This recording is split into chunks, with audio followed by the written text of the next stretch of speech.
It's June 30th, 2022. Lewis just took me over to see Daniel. I haven't seen him in my son. I don't know how long. Uh, I have a problem with how the housing broke up when I needed 1975 carted away and leave me alone. And instead, they took the house, they threw me into some kind of facility, and then they took all my kids and gave them to the problem that I've had in Crazy Donkeys from 1976 since that night, let's say, where Janice said to meet her or to go with her to this crazy donkey, where I sat and waited on the couch looking at the door. No drinking, no smoking, no anything. Waiting for Nicklaus to show up, which he never did. So then I left. And so now I see Daniel today. Lewis bought Nucci a fish tank, but it takes 24 hours for the water to dechlorinate. You can't even buy a fish tank in New York and put fish in it immediately. The water has to be dechlorinated for 24 hours before aquatic life is able to survive. But yet this is the water that we drink and bathe in.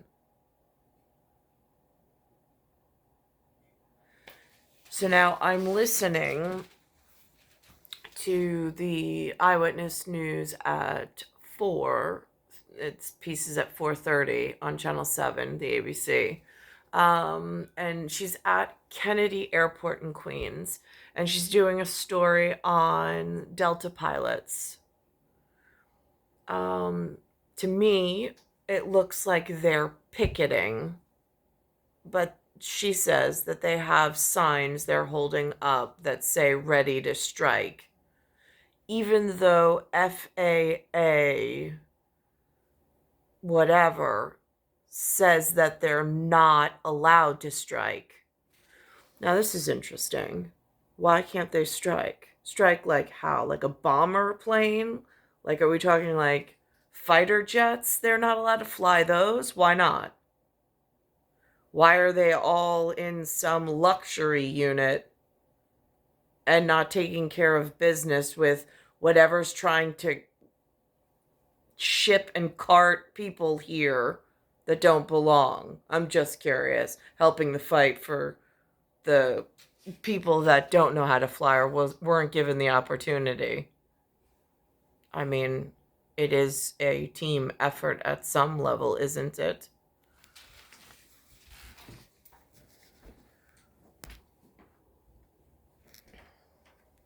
2 million Americans will get in their cars this holiday weekend, and that's surprising given the high price of gas.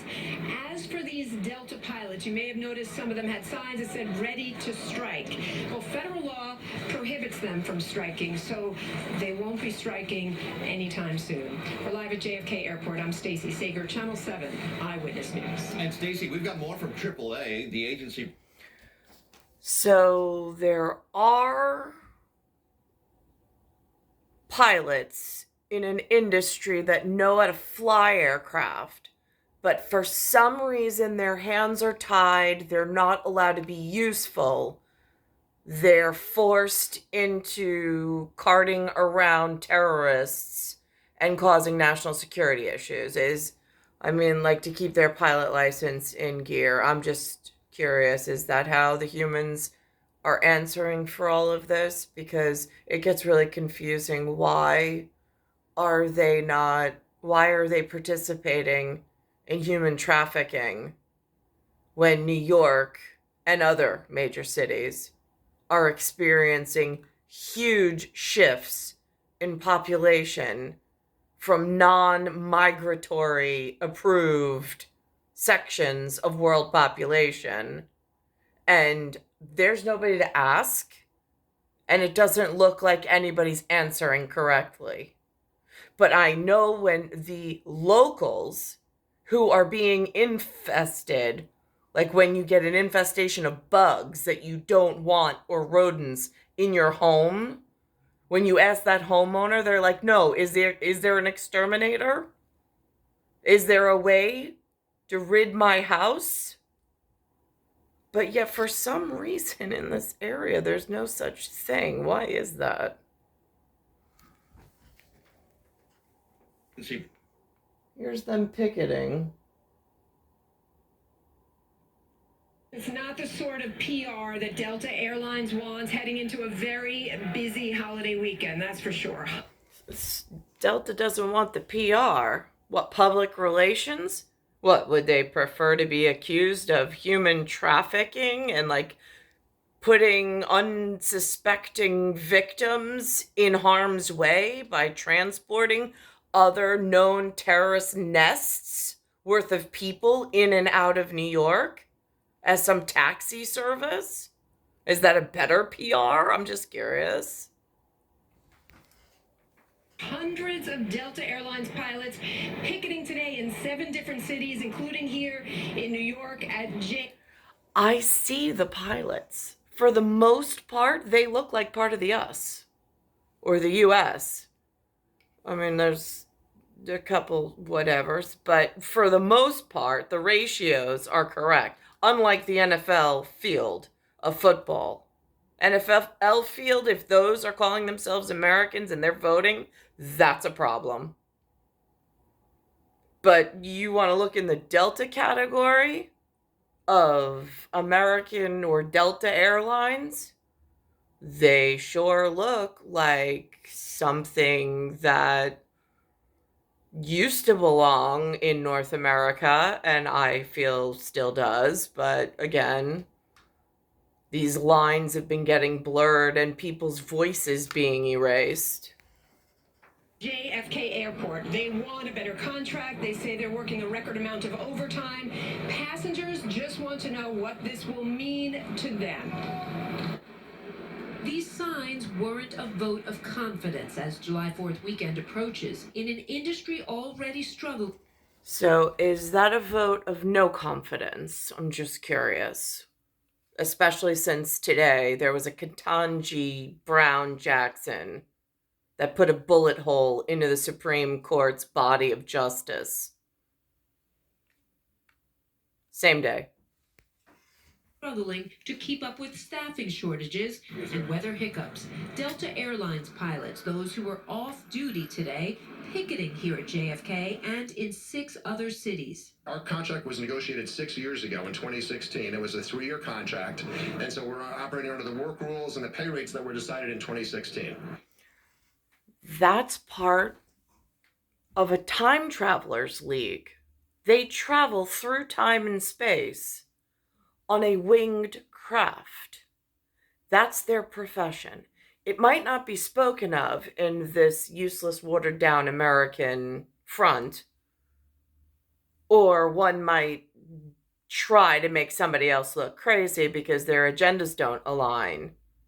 But in actuality, they travel the arc, the full 24 arc, and they travel through time and space.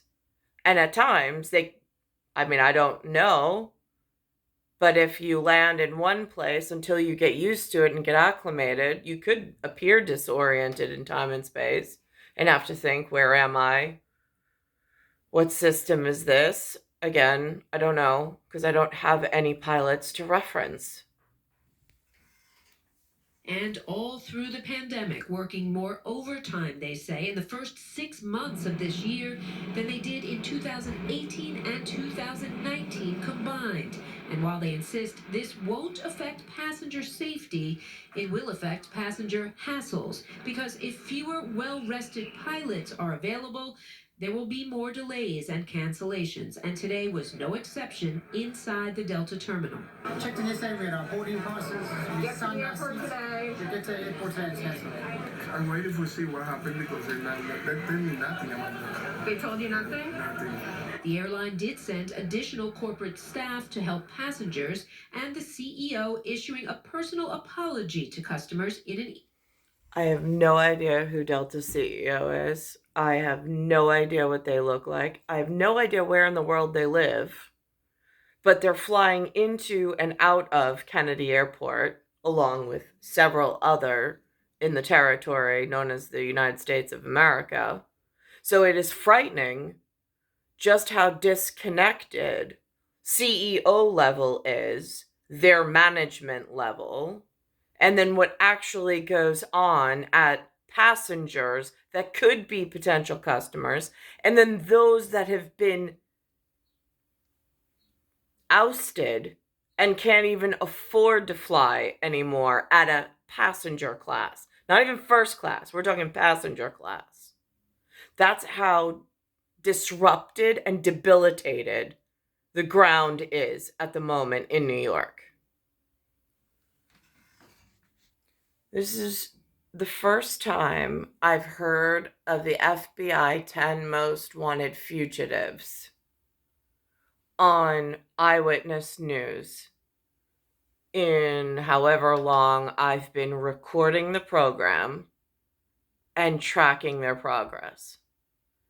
There is, when I say debilitated, it is like being completely surgically removed from some working partnership between area management, the air controllers, the shipping and containment units, anything that protects the harbors and the waters. There is like no communication whatsoever in my life frame of how do I stay an active participant and as part of the Electoral College or as part of a voice within the system that is incredibly important. I mean, they knew enough to keep me protected when I was a child, and everything was monitored. What I don't understand is why the care has gotten so off rails and why a crazy donkey was even allowed. But here's what I see on Most Wanted for this evening, which they finally show, and it's Century 20, Decade 2, Year 2. The FBI added the woman known as the Crypto Queen to the agency's most wanted list. She's been charged in the Southern District of New York for allegedly defrauding investors of billions of dollars through a company she founded called OneCoin. She marketed OneCoin as cryptocurrency and over time made false statements and representations to investors, which eventually led to more than $4 billion in fraud. $4 billion in fraud. First of all, I don't even know what cryptocurrency is. I haven't really gotten a clear definition on what it is. It's one of those words and ideas that just sprung out of nowhere one day as like some kind of trending whatever on the TV that they picked up in their like real active journalism.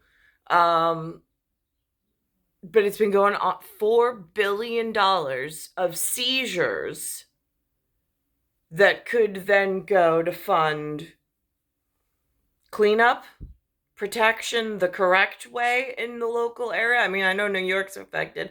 I know there's several other major cities. What I don't understand is what this like system is and how it's working, but yet there's no access to anyone that works within it. The FBI says Ruja Ignatova has connections to Bulgaria and the United Arab Emirates and could be hiding elsewhere in Asia or Europe. They're offering a $100,000 reward for information that leads to an arrest, and investigators want other potential victims to come forward. Well, a touching gift for the family. Star 1978, star 8378, Nicole Cattaruzza. It's Earth, Solar System, Milky Way, Universe, Galaxy is broken, and it's Bayside Station, Bayside, New York, 11361.